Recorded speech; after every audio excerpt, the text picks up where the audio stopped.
Sure. I've got some experience with working on boards and commissions for city and local governments, as well as at the national level with the fishery management councils and other similar type events. And I look forward to this opportunity to work, continue with public service and be on the planning commission. We have a bachelor's degree, though I didn't get my license in civil engineering, so I've got a little bit of exposure to some of the plans and project management aspect of it. But I'll be looking to you all for guidance and answering any questions I might have as we move forward. Very good. Thanks. Thank you. Welcome.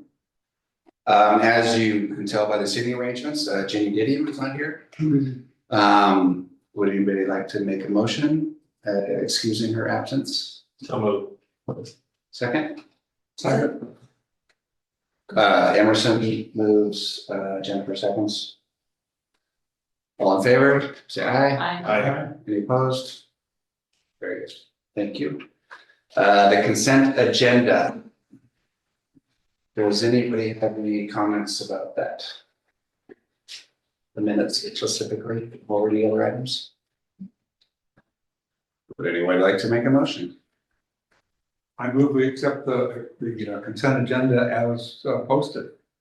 Russ has moved. Second. Eric seconds. All in favor? Aye. Opposed? This is going smoothly. There is no correspondence. So is there any reports from staff?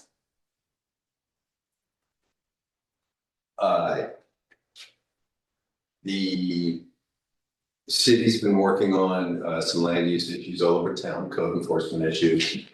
It's been quite busy, as a matter of fact, in that area, which you would expect in the springtime, people starting to put projects together and come in.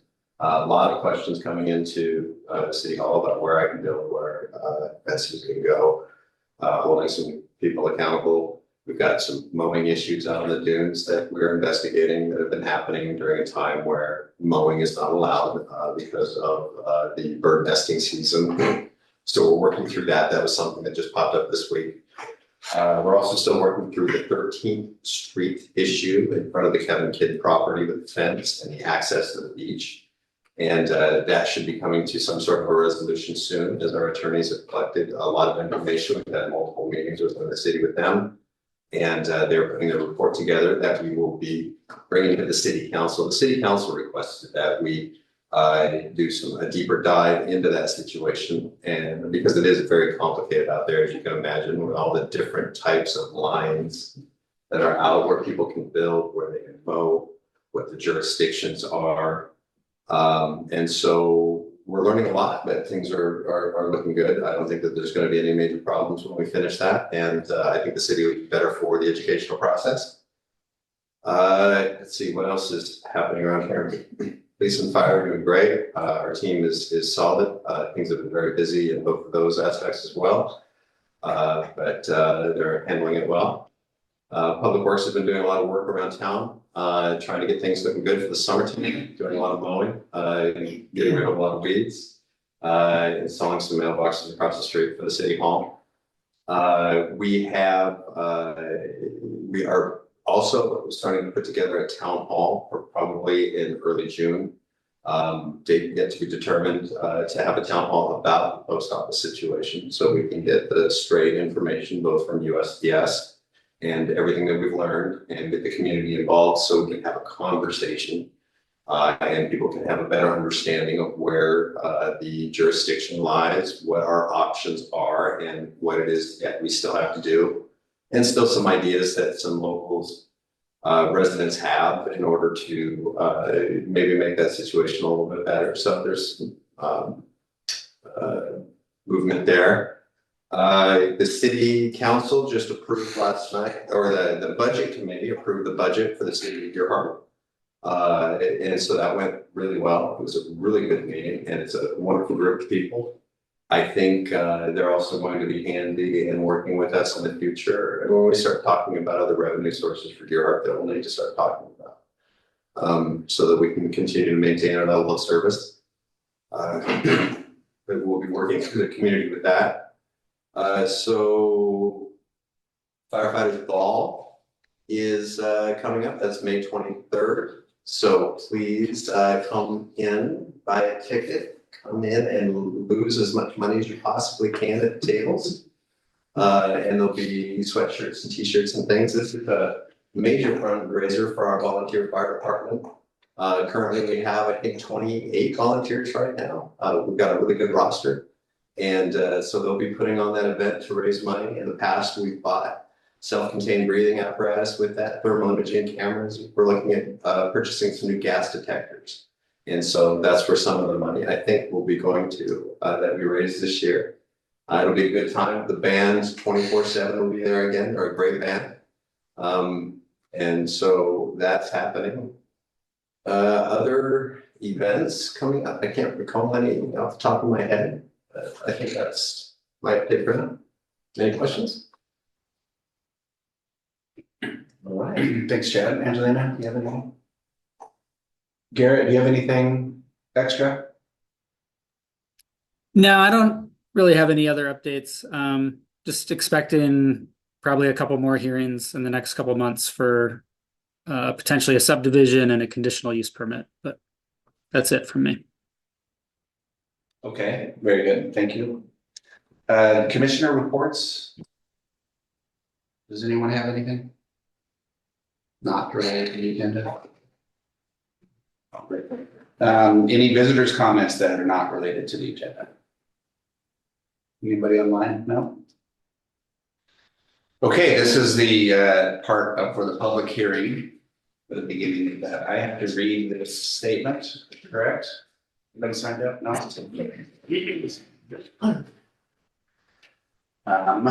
So we are gonna open the hearing right now. All persons testifying shall be deemed parties to the application and must provide their name and full mailing address if they wish to be notified of the decision, continuances, appeals, or other procedural actions required by the code. The city zoning code specifies applicable criteria to be relied upon in making a decision. Those criteria and findings of fact are in the city staff report. Public testimony should be limited to those criteria and findings of fact or to the other city or state land use standards that the person testifying believes apply to the proposed land use action. Failure to raise an issue in person or in writing with sufficient detail to afford the hearing body and parties to the hearing an opportunity to respond to that issue precludes appeal to the city council or land use board of appeals, or to seek damages in circuit court due to a condition of approval. Before the conclusion of the initial evidentiary hearing, any participant may ask the planning commission for an opportunity to present additional relevant evidence or testimony that is within the scope of the hearing. The hearing's body shall grant the request by scheduling a date to finish the hearing to a time and date certain, or by leaving the record open for additional evidence or testimony. Do any of the commissioners need declared conflict of interest or an ex parte contact or personal bias? I drove by the property. You drove by it? Drove by. I drove by and walked by. We've also walked by it. Now I'll ask the audience if there are any challenges to this commission's ability to make an impartial decision. Not hearing any. Okay, very good. Did we lose Garrett? We did. Okay. Working on it. And Scott Cooter is supposed to zoom in on this too, correct? Yes. And I believe he is traveling, so he. Talked to him yesterday, he said he was going to. I'll text him as well while we're waiting.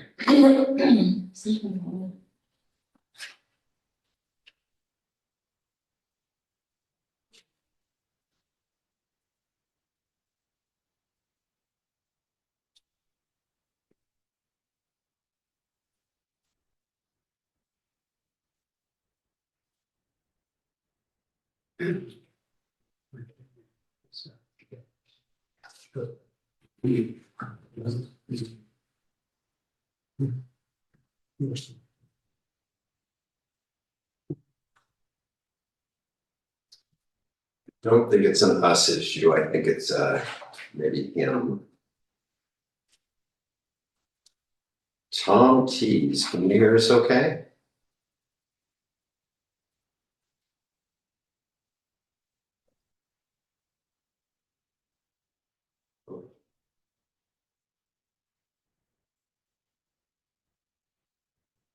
I can hear you fine.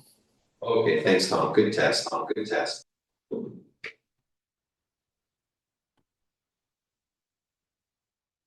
Okay, Scott says he is on the way. And Garrett says he had to restart his Wi-Fi. So they'll be on in a minute.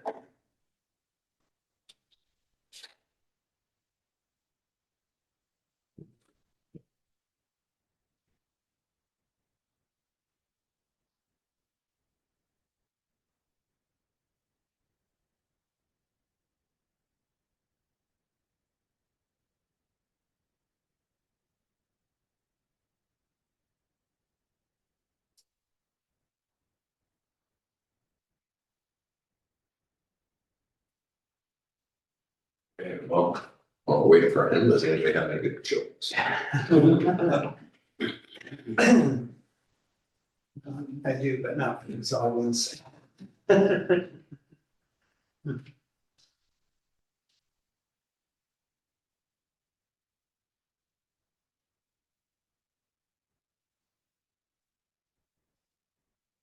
You give us a hint where you think the postal thing is gonna land, or is it just so much up in the air and double kind of German that we don't even have? I think there's still some good ideas that need to be discussed, but it seems like the post office, US Chad, Chad. excuse me, somebody's in the way. Gotcha. Looks like maybe.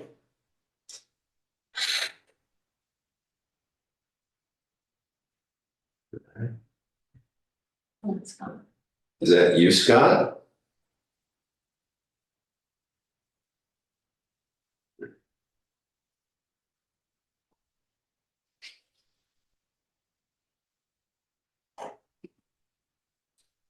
There's another one, Karen. This is Garrett. Five people. Yeah,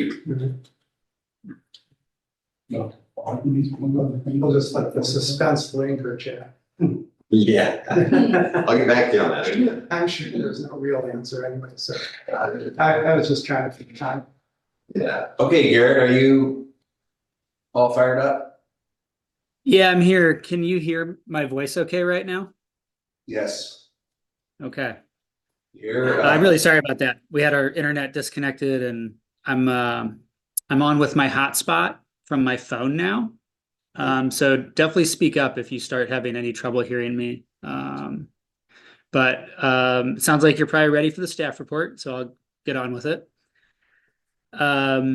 Okay, so this is a partition application to subdivide an existing lot into 3 parcels on Pfeiffer Heights, and it's in the R2 zone. The R2 zone allows duplexes and triplexes, for example, conceivably in the future.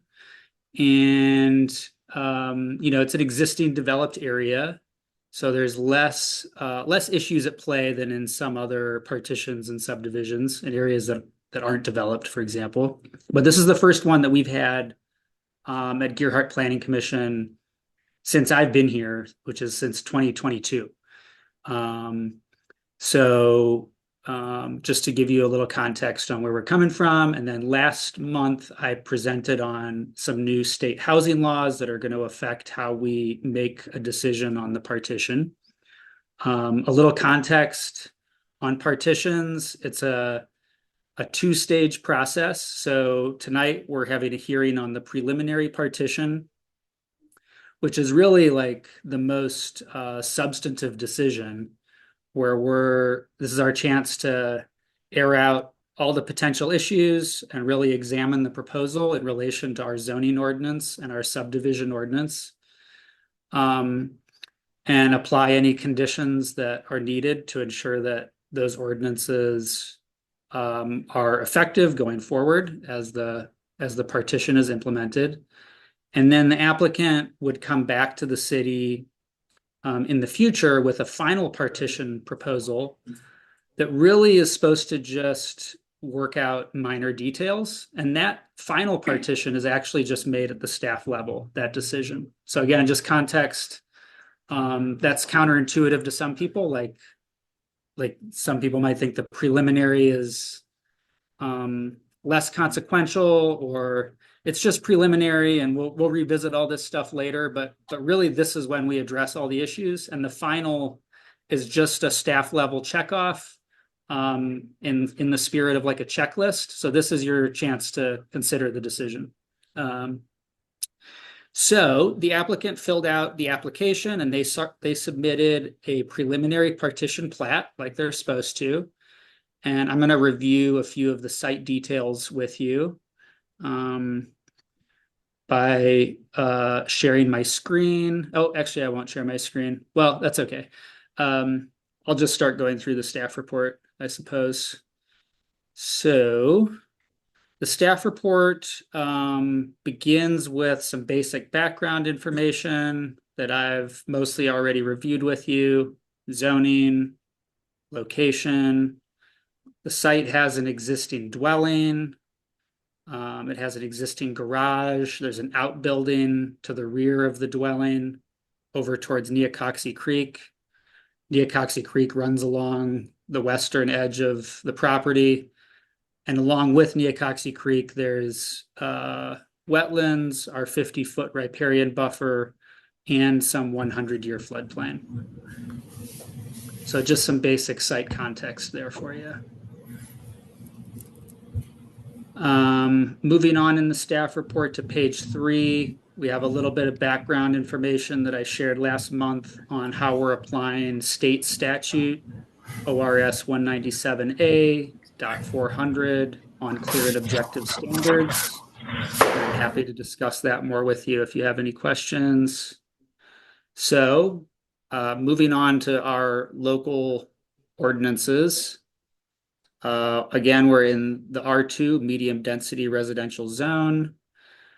So the first finding discusses whether or not we're creating lots. If we approve this, if we're creating lots that would be conforming with respect to the zone standards, because we're not supposed to approve lots that don't meet the zoning code.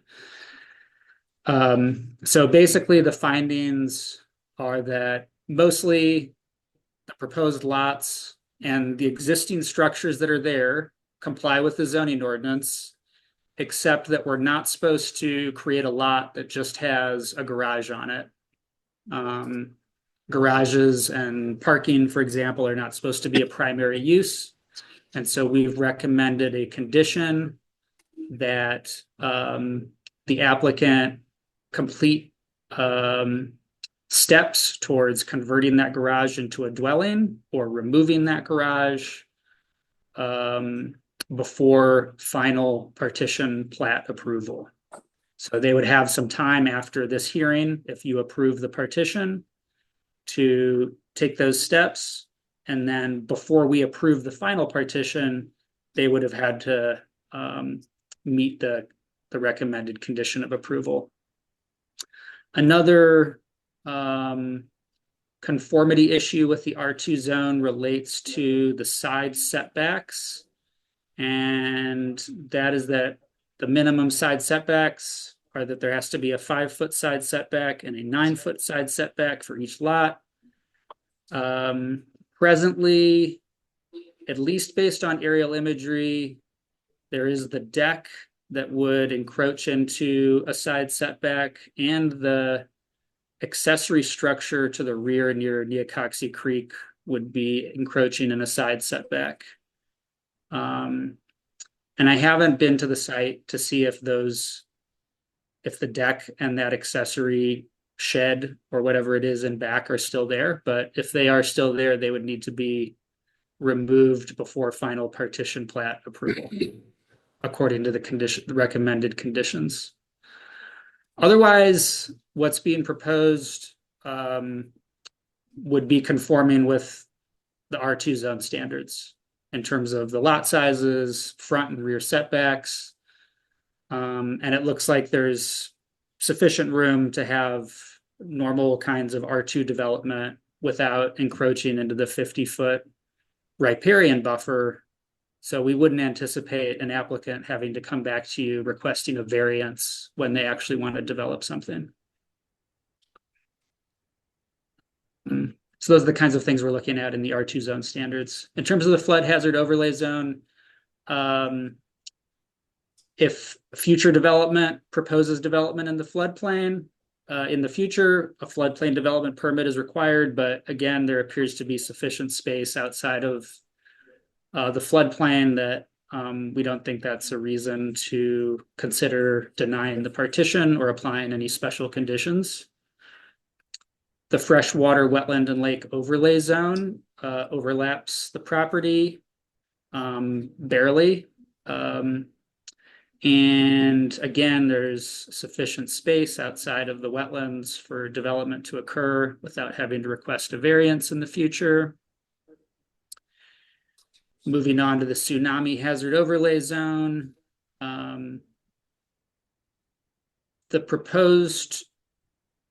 The site does overlap some of the tsunami hazard overlay areas where residential development density is restricted by our code. However, most of the site would only be inundated by an extra large tsunami, according to the state's models. And in that area, there is no density restriction. And in any case, the density restrictions we have in the R2 zone, in terms just in the base zone for medium density residential, are more restrictive than what is than the restrictions of the tsunami hazard overlay zone.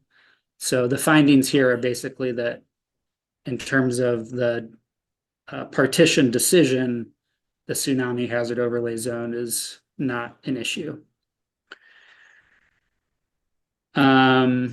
Moving on to Article 4, transportation related standards. Each of the lots has at least a 25-foot minimum frontage on Pfeiffer Heights Road. And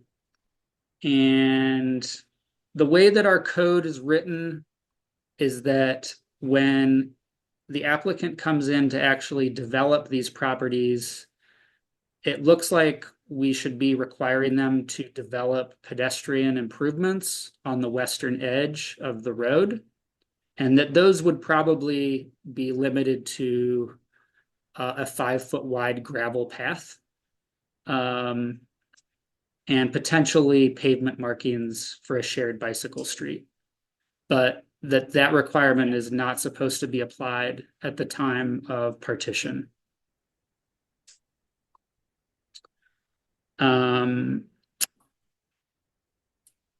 In terms of traffic impact analysis, we don't require a traffic impact analysis for a partition, development, or subdivision of this size.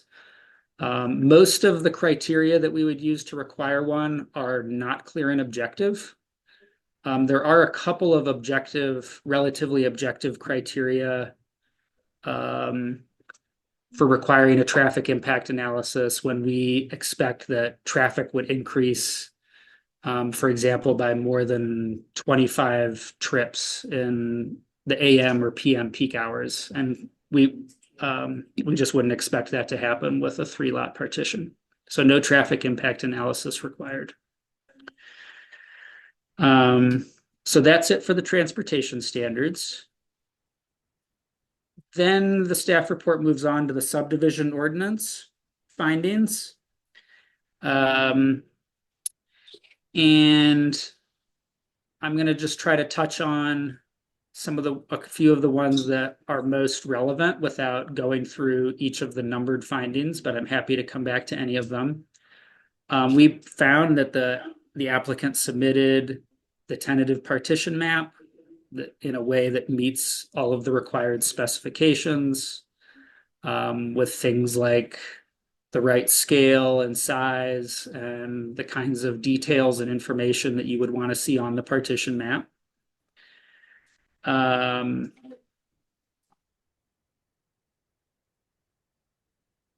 let's see here.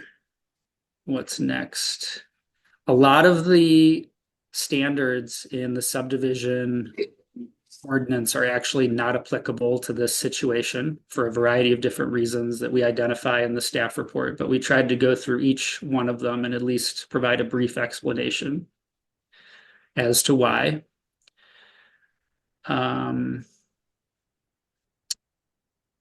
Let's see here. Some of the standards that previously gave the planning commission a relatively large amount of discretion to decide whether development or a partition was appropriate for Gearhart and the surrounding area were not allowed to apply because of the state's statutes on clear and objective standards.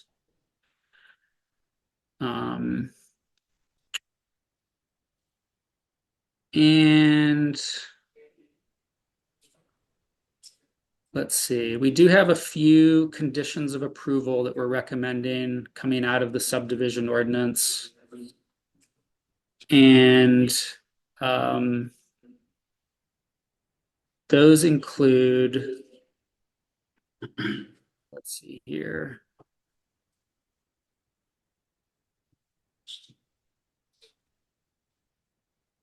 Oh yeah, so basically we're trying to reiterate some of the final partition map requirements. There are some extra details that are required at the time of final approval.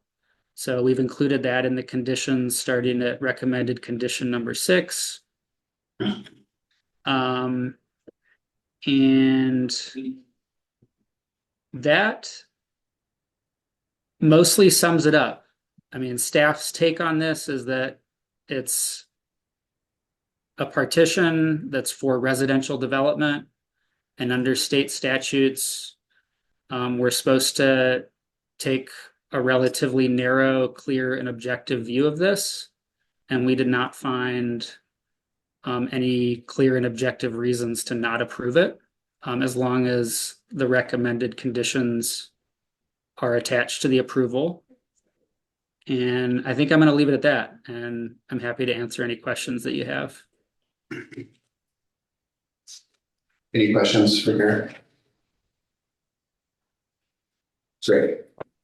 Yeah, Garrett, Greg Bush. One question I have is related to the area where the deck is showing in the aerial imagery. And in my drive by, I noticed that most of that is gone, but there is a reference to a 3-foot easement between the current residence and the garage with a concrete wall. It's a couple feet high concrete wall that runs between the two buildings. Is that any issue that you see that would have to be within the conditions, or is, if it's written and if it's drawn in the plat that they've provided to us, is that then considered to be looked at and evaluated?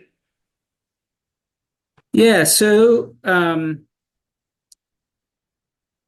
the easement itself, there's not an issue with having an easement crossing the setback. And then in terms of the concrete wall, I don't think that that's an issue with our setbacks either. However, I'm open to hearing other perspectives on it. And if that were a violation of our setback requirements, then either parcel 1 and 2 cannot be divided that way, or a variance would be required for it.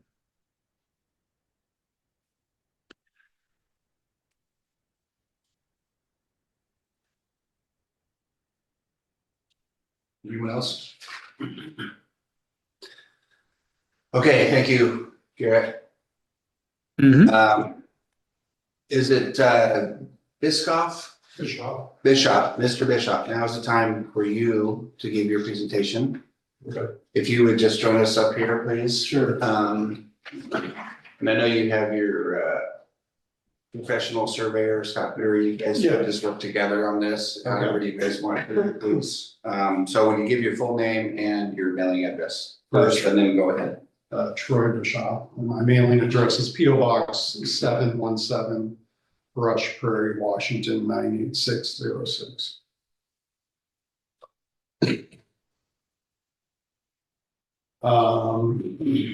I'm, pretty new to this part of it. I've been in construction for a long time. My grandpa was a builder, my mom. And, the deck is gone. The wall is not a problem. It's connected through the garage. So if you want us to cut that and remove the 3 feet from the property line, we can do that. And it can just become part of parcel 2. That's a pretty easy solution to that. It'd be nice to keep it too. It is a retaining wall. It does keep, it levels that way down because it does drop a lot. But again, we can remove that and just put a post there to hold it up. It's not a big deal. What I'm proposing to do is, I've been pretty blessed in my life. I own some apartments in Seaside here, and some other places. And when I bought this, the garage it's a nice garage. It's in pretty good shape. It's a double deep, double car garage, and with an addition on the back of that garage, it could be turned into like a little 2-bedroom, 3-bedroom, 2-bath, simple home that could be resold to a first-time home buyer. What I believe has happened in our market is we don't see a lot of that for people anymore. We're not building a lot of entry-level homes. We're building a lot of $8-9 million homes for that people can't afford. So my plan would be to convert that into something affordable for someone, and then on the lot next door to that too, build something that's very affordable. The neighborhood, I think, supports that in the area there's a lot of smaller homes on that street. It's a little more traditional with that neighborhood instead of the big homes. There are a few of the bigger homes, definitely, but I think that neighborhood kind of supports that kind of home. So, and that's what I'd like to do. I'd like to give back a little bit and build a couple smaller homes. Mr. Cooter, do you have anything you'd like to add?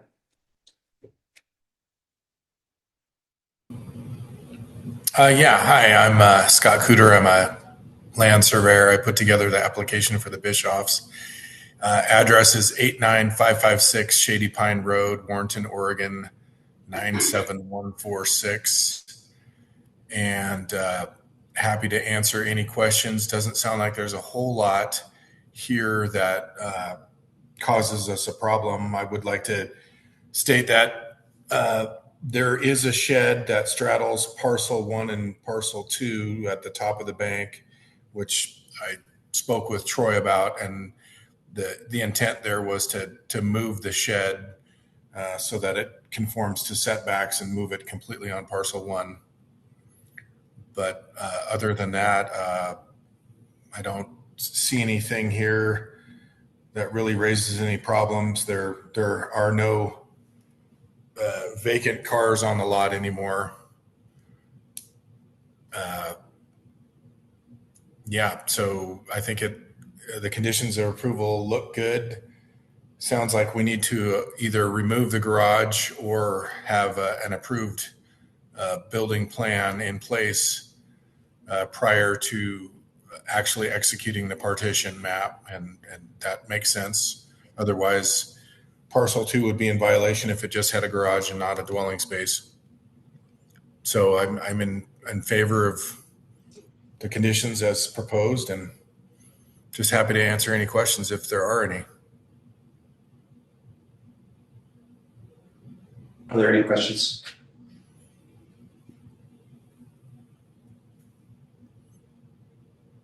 None? Okay, very good. Thank you. Now is the time in the audience. Are there any proponents or online for this? Anybody? Any opponents? Any neutral comments?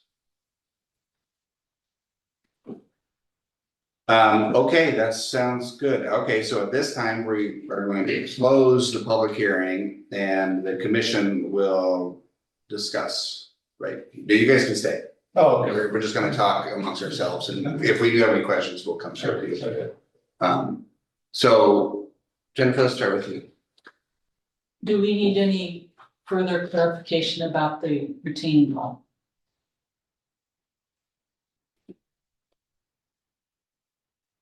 This is probably for Garrett. I have the same question, which is the phase 2 of this partition. Is that an issue that can be handled by staff, or is that something we have to figure out today? So my understanding is that there's an existing retaining wall. Is that right? Correct. Okay, and you're not proposing to increase the size of the wall horizontally or vertically? Okay. I think it's something that like in some ways you could go either way, like requiring a variance for that, but it's also like we're having a public hearing right now, and there's been a public notice that's been issued for this application. And there will be a notice of decision that anyone is welcome to appeal as well, the decision you make. And I feel okay with us moving forward without having to step back and address the retaining wall as like some kind of separate variance process, or in terms of requiring them to remove it. But I also want to acknowledge, like I am literally not in Gearhart. And if you've seen the retaining wall and you think that that's an issue that needs to be addressed more seriously, I also want to be sensitive to that, right? But it's an existing part of the property, and the fact that the property is being partitioned is not increase to the extent that it's non-conforming with our zoning code. Like it's not increasing the non-conformity, I would say. Like it's not making the walls not getting bigger. And they're addressing it with an easement, so there'll be shared maintenance. It's not going to be some kind of problem between two property owners that the city gets dragged into. But I'll implement any direction you want to go with that. So I would follow up then if it's something that we want to just permit or have not make it an issue, do we need to make any change to the conditions, the recommended conditions in the staff report to spell that out? No, the conditions don't address the retaining wall in any explicit way. So the retaining wall is just treated as like an existing element of the site. And I would just in full transparency, based on the deliberation you're having, note that this discussion occurred when we write our final findings, so that is also available to anyone who's interested in the decision.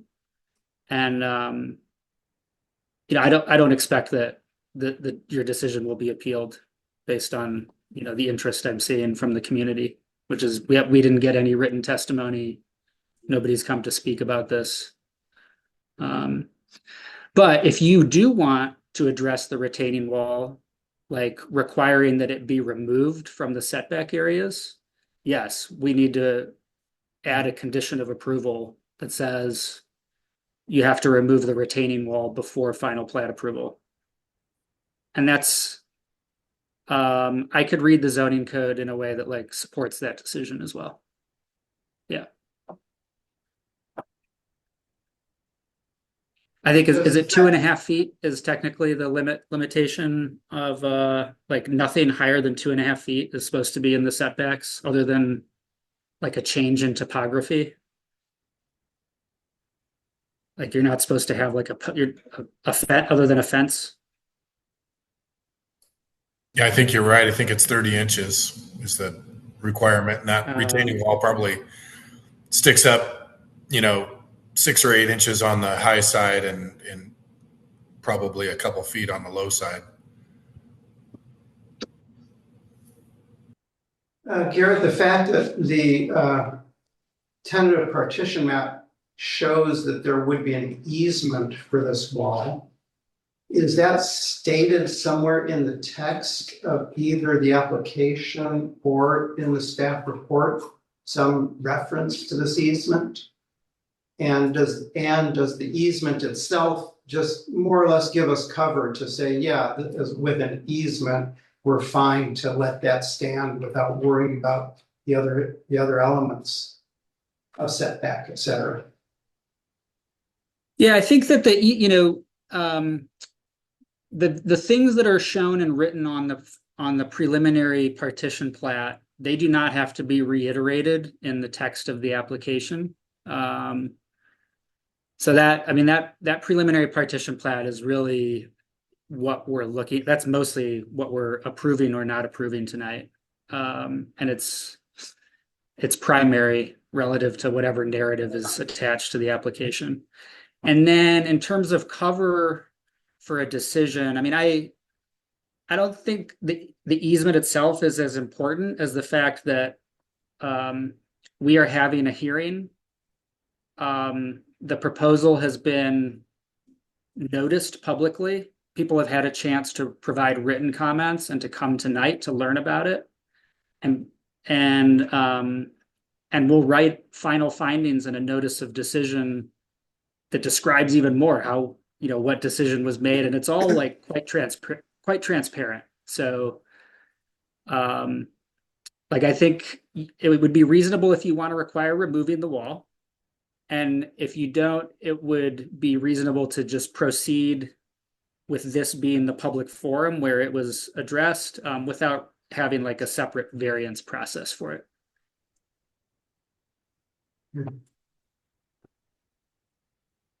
No, I like Garrett's original comment on it, where we just, whether we do it or it becomes part of the deeds and it becomes shared maintenance, then it's lots 1 and 2 owner deal with the wall. If it deteriorates, they can get together and say, we'll build a new one or tear it down. It's the easiest way, and then it's doing a job right now of holding up the dirt. If it goes away, that's a problem in whatever future work gets done on the 3 lots, or at least those 2. And I would just add that since we've talked about this, and you've asked for more information from me, you should invite anyone in the meeting to provide testimony on this issue before you make your decision tonight, just in case someone from the public has an issue with this discussion we're having. That would be part of the transparent decision making, right? To let them testify about this issue in particular, based on what they've learned in the last several minutes.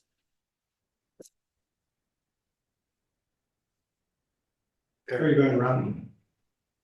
Emerson, yes. Well, I guess I would have a question for the builder. What kind of problems would you run into if we said you had to take that wall? Well, you probably need to shore back up that hillside in some way, because that is shoring up that hill. So you'd have to bring some stuff in to shore up that hill, because there's no, everything else is burned down, that's not. Besides that, probably wouldn't be a whole lot of, but it does serve a purpose and it does level out your land. So I guess with that, I'd be in favor of just leaving the wall where it is and follow Russ's suggestion. Eric? Thanks. On a different topic, Garrett, under the recommended conditions, the very last sentence, upon recording the final partition plat, if there is a garage and not a dwelling on the parcel property in violation of zoning ordinance. And I think I heard Mr. Bischoff perhaps say that, or maybe it was Mr. Cooter, that they were going to turn it into residents. But can they do that before there's the final partition plat? Isn't there a chicken and an egg circumstance there? Are the plans to do it, or approved plans to do it, enough without having to actually physically make the change before the final plat? Yeah, it's a little bit of a awkward situation where we wouldn't be able to issue the actual building permit for the dwelling, or I guess we could, but the building permit would be conditioned on the final plat being completed, right? Because we're not supposed to permit two detached dwellings on an existing lot. We're also not supposed to approve the final partition with just a garage on one lot. And you know, like we can, I guess what we're trying to do with the staff report and the recommended decision is, yeah, we want to facilitate the owner developing some housing with that garage in the spirit of developing you know, housing of modest size and potentially that's appropriate for people of modest means, and using existing resources efficiently. We want to try to accommodate that. We also have to be careful to protect ourselves and our credibility, because the owner, for any number of reasons that could arise in the world, could end up needing to sell this property to somebody else in the midst of preliminary and final partition, and that person could not have the same intentions as this owner. I think that developing a credible building permit application with all of the details that are required for that, and getting it to like the final stage is just seems like assurance enough that someone is serious about following through on it. And just knowing this, that they will, no matter what, be in violation of our zoning ordinance for some time until that residential conversion is complete. And they're going to have to sit with that discomfort and in some sense, like, trust that we're not going to come out and initiate enforcement proceedings on them, like on day one of the final partition being approved, right? So the city and the owner are both going to be sitting with some, I don't know what you call it, some flexibility we're trying to give each other in order to facilitate the development of housing in an efficient manner. Would we have to, would the city have to perhaps have something in the permit that where there's a time frame, the work has to be completed by a certain, you know, within a certain time, they have grace from being in violation, but if the project goes outside that time, then they are actually in violation, et cetera? Yeah, I mean, I think that it's something that I had envisioned us just diligently handling at the staff level, where we'll issue a building permit where it's like conditioned that they can't actually begin building until the final partition is recorded. And then they need to get started and show some progress right away. And the building you know, the building permit remains active as long as they're making regular progress on it. I don't know if we have the basis in. I don't know. Yeah, I mean, you could put a time limit on it in your recommended conditions of approval, probably, if you want to say like it has to be done within a year after final partition plat. When I'm sitting in the office writing the staff report, I'm worried that the owner will appeal that and say that it doesn't have a basis in law. Like, where does it say that it has to be done in a year, and we're getting too creative? But I think it would probably be okay. The owner can speak up right now, for example, if they didn't want a time limit on that.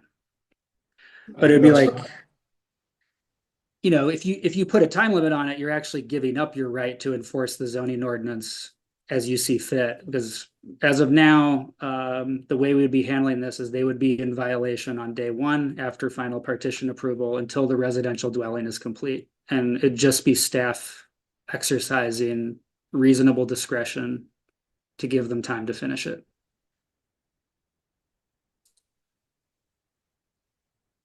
Thank you. Greg, do you have anything? No, I'm comfortable with the discussion we've had so far and be more than satisfied with having the retaining wall stay as it is, with the intention that in the future would be the respective property owners that would be responsible for maintaining and any upkeep that would be required for that. Great, thank you. My thoughts are pretty simple on this. I think it's a good idea. I like Russ's no nonsense approach to just handling the wall as is. I was curious about the being in violation on day one. And I believe that the staff will handle that appropriately with the homeowner. I'm not really comfortable, say, putting a timeline on it because things happen, supply chains and you know, all that kind of stuff. So as anybody who's doing a project or building something, that can get away from you pretty quick. So But keep in mind, the opposite is true too. A given owner might delay, might stall, might take much longer than the project should. So that can go both ways. it could. I think in a case like this, which I would, you know, real estate partitioning and development, it behooves the developer to, you know, try to get that project done so that they could get their money back for sure. But that's just how I feel about it. So, Mr. Bishop, do you have anything else you'd like to add? No, I think with what you're saying, that seems fair. I mean, I'm not against that either. I mean, because you're also saying I'm in violation from day one, so I'm in violation anyway, and if you're giving me a year and I need another couple of months, I'm already in violation, and if I came to the staff and said, I need a few more months, it seems like that would be a reasonable request. So I mean, if that's something you really want in it, I'm, you know, I mean, it sounds like we're gonna work together on this. We're gonna be in violation anyway, but you're in agreement that that's what I'm gonna do. That if you wanna have some kind of timeline, because I do understand what you're saying, well, what if I don't even start for a year? Right. And I'm not, and who knows? Yeah. I'm just trying to protect everybody. I agree. We want to have a good faith relationship, obviously. Right. We all do. I just wonder if we need to put any parameters of that good faith arrangement into writing this all. I don't know if it's necessary or not. I was just thinking through the concepts. Well, I think in that case, anybody like to make a motion? Could I say Yes. something? I just wanted to say, this doesn't have any bearing on this decision, but the structure you bought is so interesting. And I was so glad to see you restoring it. Thank you. I don't have any idea what the history of it is, but I'm glad you didn't tear it down and build $1 million mansion. And I know you're not held to anything you've said here tonight, but I just want to acknowledge that we need housing and we need affordable housing. And so you're building some good faith, at least with me, in expressing and recognizing and expressing a willingness to meet that need. So thank you. I second that. Thank you. Can we just give one last chance, give anyone an opportunity to testify? There's a lot of new information and there was new information shared that was should be like open to input if anyone wants to testify. I just want to make sure no one has an issue with any of that who's online or in the room.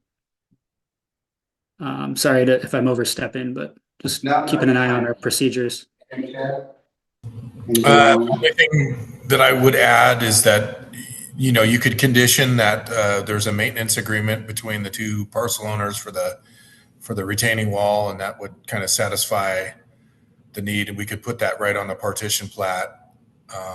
As far as the building permit, you know, the chicken or the egg kind of thing, I don't know how you guys want to handle that. But there's a potential that we could put some sort of deed restriction on that would prevent. Sorry, I just meant I wanted to make sure that anyone who is opposed to this partition who found some new reason to oppose it and might appeal it in the coming weeks has a chance to speak up right now. We're not saying anyone here. Okay, great, thank you. Just want to make sure we can note that clearly.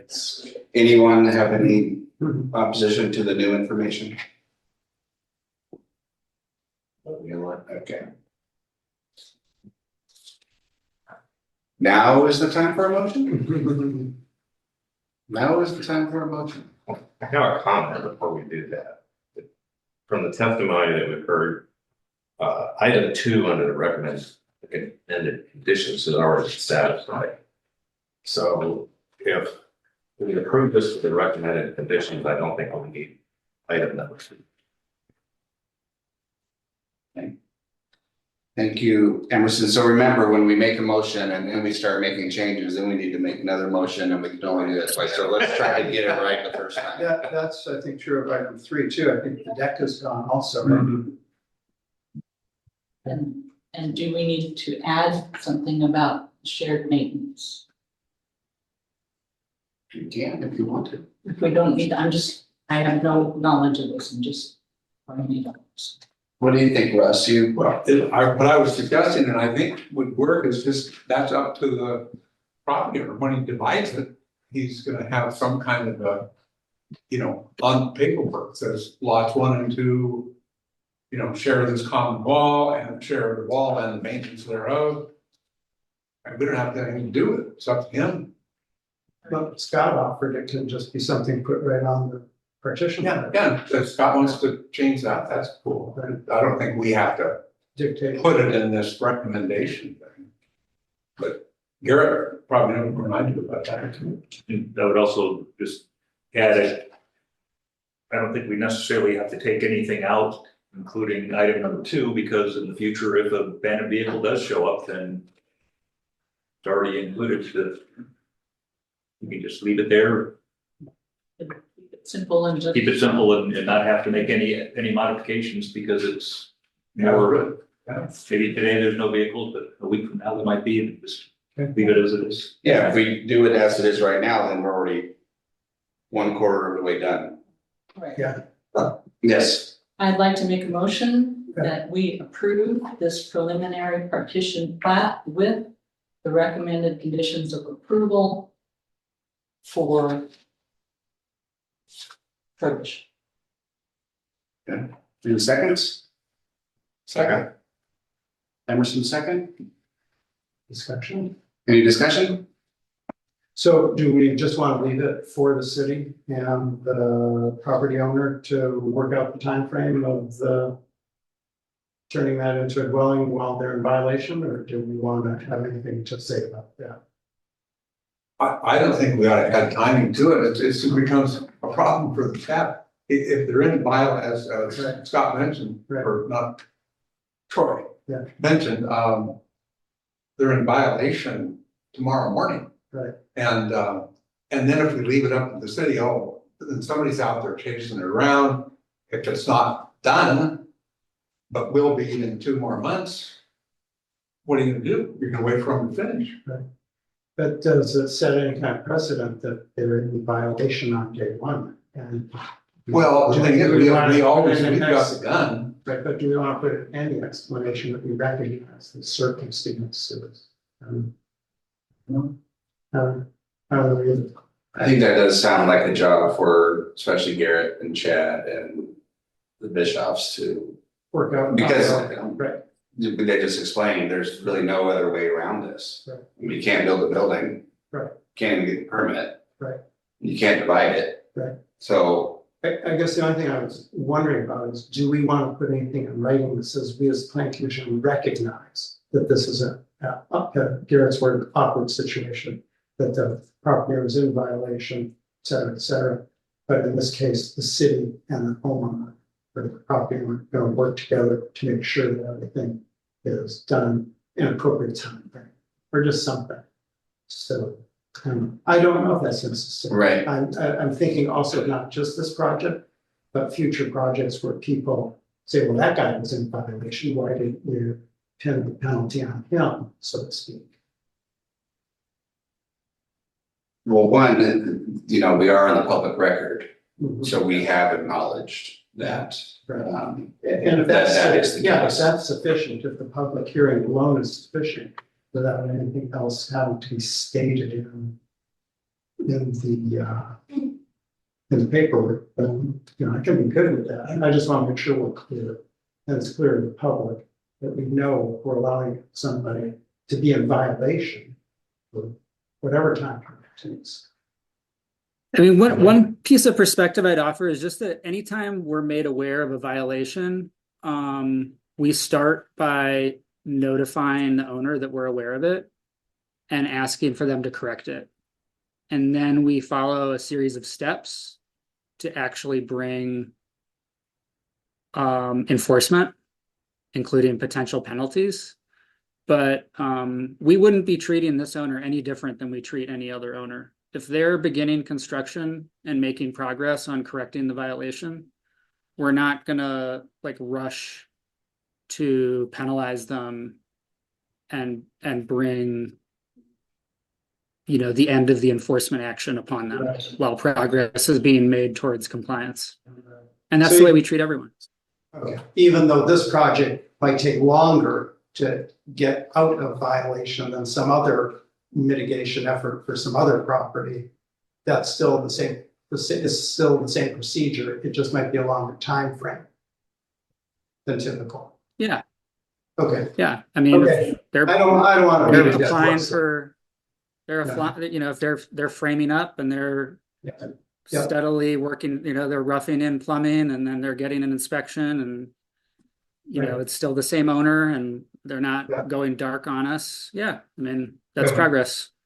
And Okay. once you start, you have an interest in finishing, absolutely. Of course, sure. Right. Okay, I don't want to beat a dead horse on it, so. Okay. I think I'm good if nobody else wants to. Any other Conditions. points of discussion? So we do have a motion to approve the partition, the initial partition or whatever, step one, with the 8 recommended staff conditions, correct? Correct. All right, all in favor, say aye. Aye. Opposed? None.